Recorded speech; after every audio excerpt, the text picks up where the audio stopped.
Walang nag-uudyok sa hanay ng mga pulis na magkudeta laban sa Administrasyong Marcos. Sinabi mismo yan ni Acting PNP Chief Police Lieutenant General Jose Melencio Nartates. Git niya, walang dahilan para mag-aklas sila laban kay Pangulong Marcos. Hindi rin daw kailangan ng loyalty check sa kanilang hanay.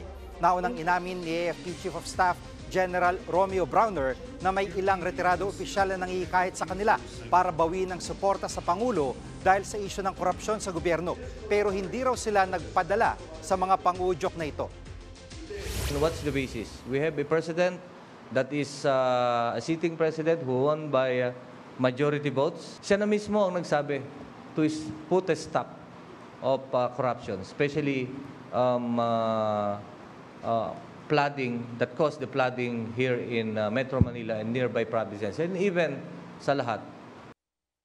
Mga kapatid, Jig Manikad po, pagdating sa mahalagang balita sa loob at labas ng bansa, dapat una sa lahat, mag-follow at mag-subscribe na sa social media pages ng News 5.